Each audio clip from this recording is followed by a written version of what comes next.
Hello everyone, and welcome to another beer review. Now, today we're back on the Scottish series. We've got a few beers still to kind of finish off, and then we'll give it a rest. We will obviously revisit most of the series that I've done in the past. We will go back to revisit as and when we get some different beers in and things like that. So we will revisit them from time to time. But we're back on the Scottish series because we've got a few beers we want to basically review before we finish it up for this period anyway. And we've got an interesting one. We've got a heather ale from the Williams Brothers Brewery. So there we go.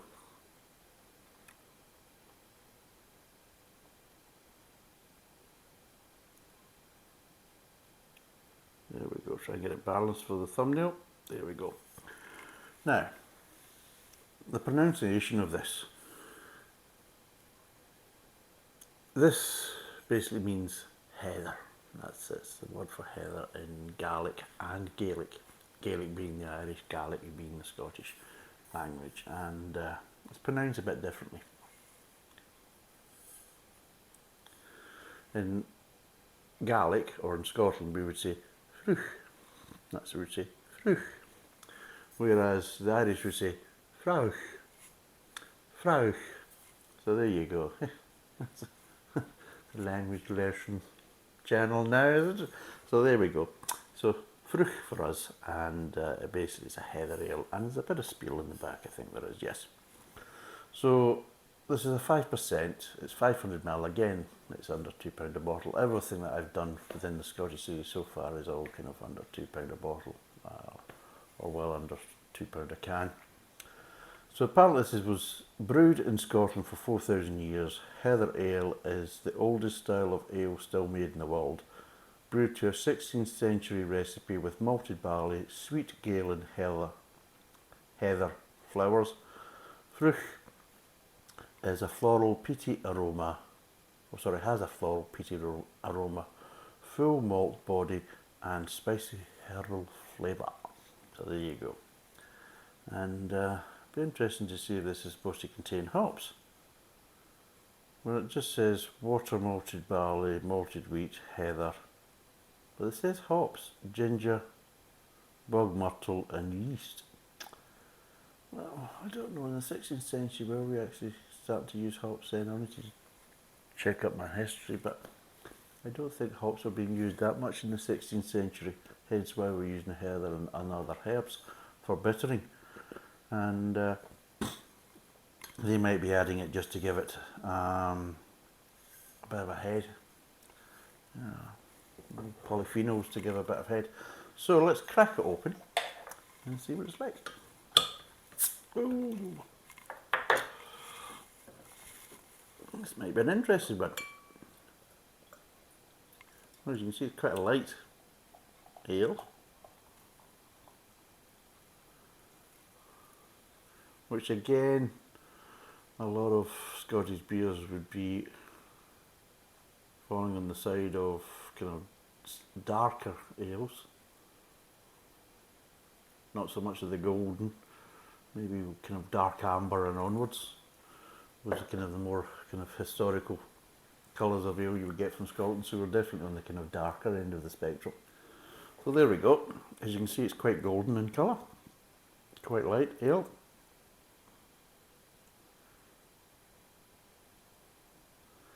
Right, what does it smell of?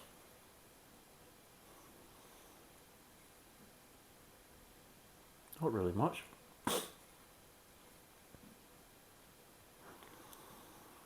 Getting some light grain aromas.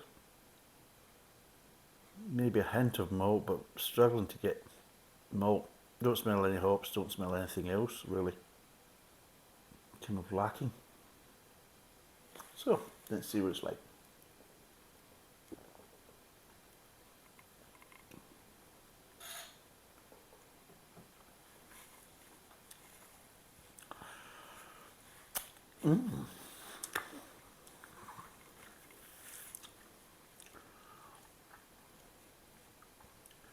There is slight herbal flavours there. And there is a slight kind of floral, kind of slightly herbal floral flavour to it as well, kind of accents. But it's all quite subtle. So it is, it's quite subtle.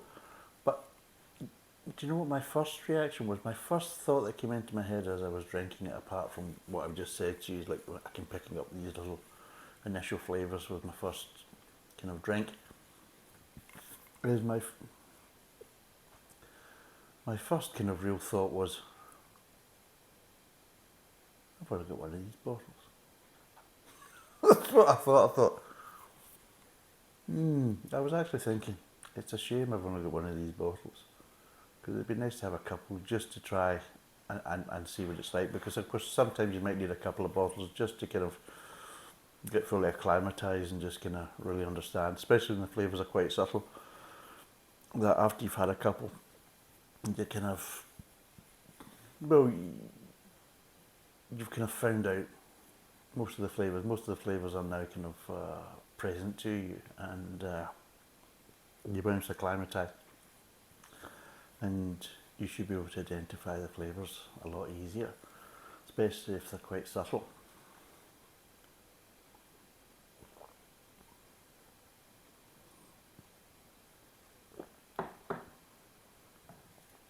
Yeah, we're not getting anything from aromas.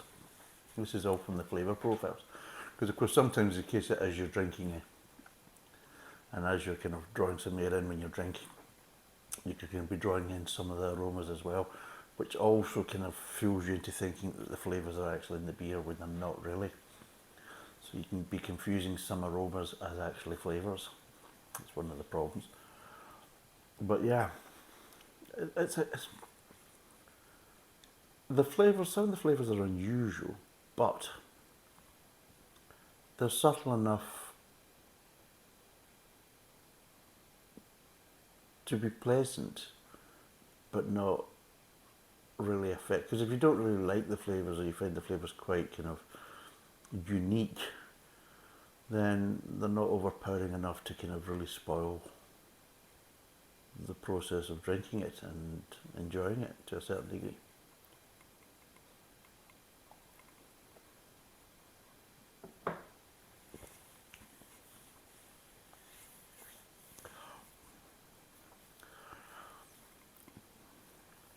There is a more kind of herby kind of accents in the aftertaste, I would definitely say. And see, I don't get the peatiness, and I don't get the floralness. I'm getting a bit of floralness in the flavour, but not in the aroma, because I'm just not.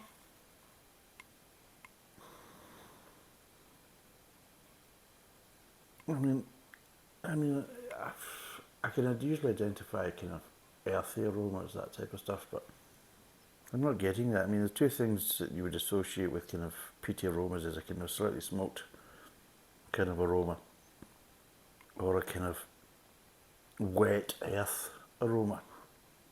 And neither are present in this. I can't get this as an aroma. Maybe a hint of floral, but really it's not really much smell there at all. The aromas are kind of really not there. Now they're saying a full malt body, then well, it has got malty there, and a spicy herbal flavour. Well, there is a kind of, I don't know whether to say spicy, but I would say it's definitely got a kind of herbal kind of esque kind of accents in the aftertaste. But it's what I'm getting in the mid-tongue. There's slightly kind of, you're getting kind of slightly floral in the mid-tongue, but it's a bit different because it's not your usual kind of floral flavour, because those are floral flavours you get that slightly kind of rosy kind of Turkish delight with the kind of traditional English ales. But by this you are getting some light florals in the mid-tongue. But they're different florals. And they're quite nice and quite pleasant, I mean, but they are different. But again, they're not so much in your face that if you didn't like them, I mean, I don't mind them, I think they're quite nice. And it's something a bit different.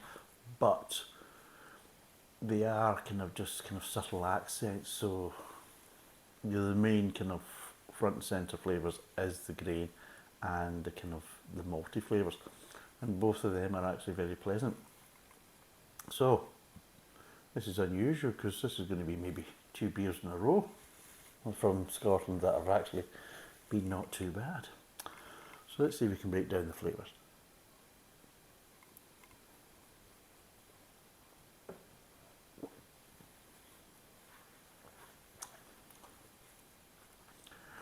Right, okay. Front of the mouth, get a bit of grain. You get some nice malty sweetness.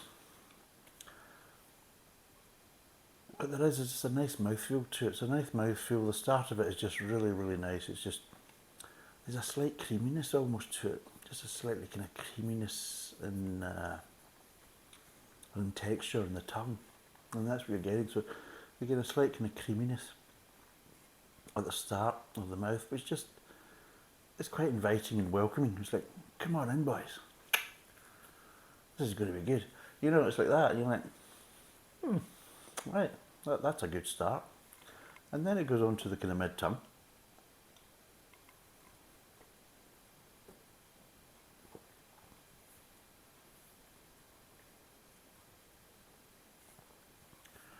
Yeah.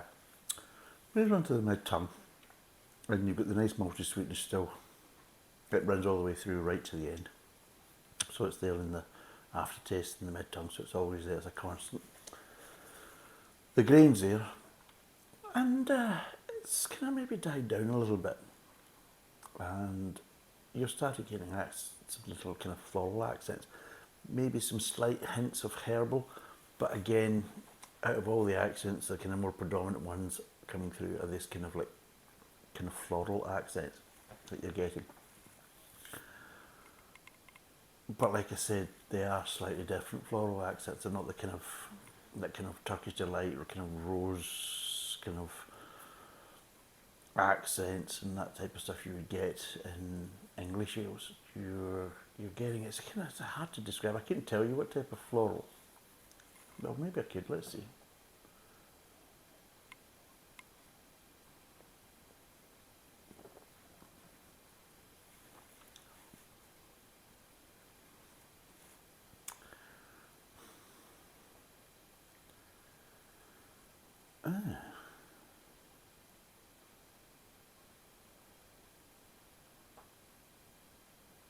They're very light, and it's almost as if there's a kind of slight honeyness to it.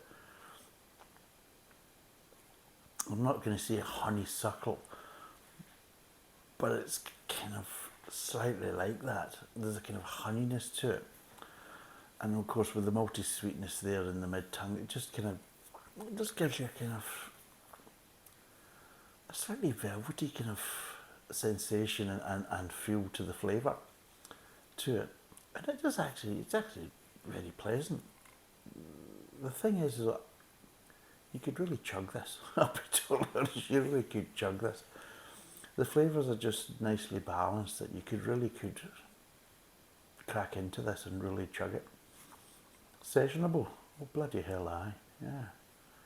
I'd have a couple of knocked back as fast as looking quite easily with this. But yeah, the mid-tongue, the flavours are there, but again, it's just because you've never really kind of tasted them, or you're trying to identify them, because they are quite subtle. But I would say, yeah, it's not as in your face, because of course everybody knows what honeysuckle smells like and things like that, and it's quite a potent smell.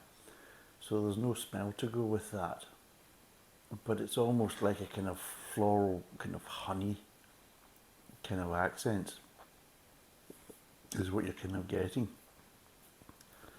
But there's a kind of honeyness there. It's not a honey sweetness. You're getting sweetness from the malt, but you're just getting that kind of slightly honey sensation along with the florals. And then you move on to the kind of aftertaste.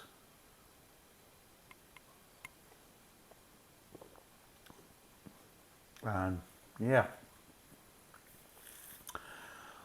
you're getting a little kind of herb kind of accents in there. Because what's happened is you move on to the kind of mid-tongue, the florals have kind of dissipated. You've still got the grain, you've still got the malty sweetness, and it gets the last thing to dissipate. But coming in is these little kind of herbal accents. And it's like little kind of, slightly kind of oregano, slightly kind of rosemary kind of little accents. But they're quite light. But it's a strange one because your initial taste of it, you think, oh, they're herbs. You get little herbs there. And then you're trying to identify the herbs, so you've got to keep taking more and more sips just to get more of an aftertaste to try and kind of identify them. But they change on you. That's the thing. I mean, you take one drink, oh, a little bit of kind of oregano, you take another drink, oh no, I'm getting a little bit of rosemary now, you take another drink, well, no, that could be oregano. And it's like quite hard to identify it. And they're kind of fluid, they're kind of moving, they're not kind of, with each sip, they're just ever so slightly different. Obviously they're not. But what's happened is your taste buds are homing in and picking up different ones every time. So all the flavours are there, but your taste buds are just identifying different ones at different points of the aftertaste, and they're the ones you're kind of reacting to. But yeah.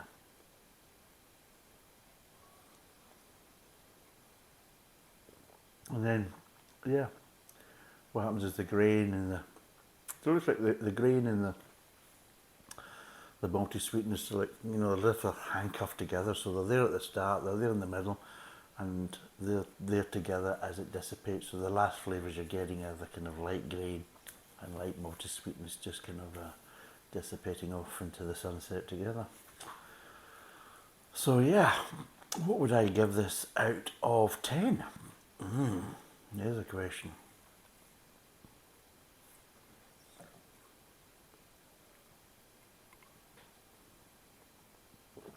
I'll be honest, it's actually quite a nice beer.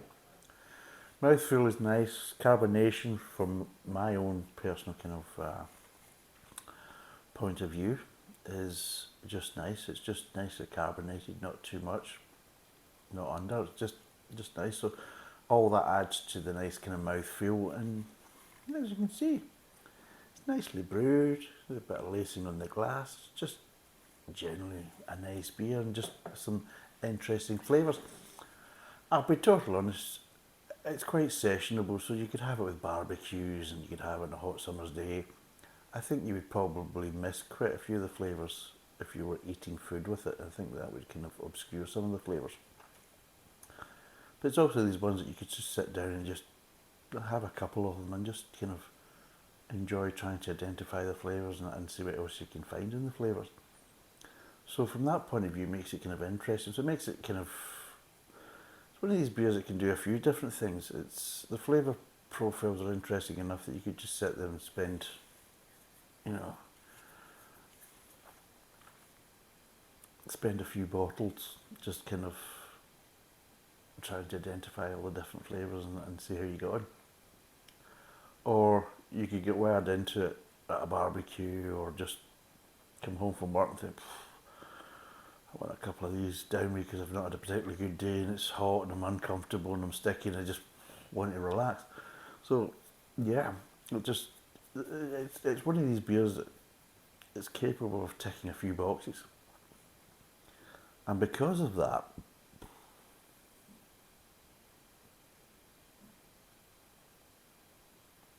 I'm going to give it an 8.5. I'm going to give it an 8.5. This is basically, out of all the beers from Scotland, and obviously from other places as well, this beer is a bit of a standout. Because it is actually very, very nice. And it's interesting enough, and it's one of these ones that you could just drink by yourself and just think, right, I'm going to have a couple of these, let's see if we can, how many flavours I can identify, and see if I can get close to being able to describe and identify what I'm actually tasting. So from that point of view, it makes it interesting, but it's also very, very drinkable, that you could just get wired in. It's very sessionable. So yeah, I'm going to give this an 8.5 out of 10 because it's nicely brewed, it's interesting, and it's also very, very drinkable. And would I recommend it? Yes, I would. And I would say if you do see it and you can get it, then get it and try it and see what you think. I don't know if you like the flavours or not, but the flavours are subtle enough that you can still neck it and make it very sessionable, and it's not a big problem. I mean, you get that well chilled, wired in, and the flavours, because they're subtle enough, they're not really going to kind of interfere with your enjoyment of the beer, because it's a nicely brewed beer anyway. But if you want to kind of sit down and try and identify the flavours, then you'll have fun with that as well. So it is an interesting beer, and it's very sessionable. So it's one of these ones that's kind of multi-purpose. So yeah, 8.5 out of 10. It's actually the best beer I've tasted from Scotland, and I'm glad I have. The only downside is I only bought one bottle. Oh well, I'll need to get more next time I'm up. But I don't know, you might be able to get it in North England and further up the country. But I know you can't get this down south because I haven't seen it. But if you can get it in your area, wherever you are in the UK, then I would recommend it. Give it a go, give it a try. I think you might like it. I really honestly do. But yeah, 8.5 out of 10, and I'm quite happy. So, thanks for watching. Cheers, and bye for now.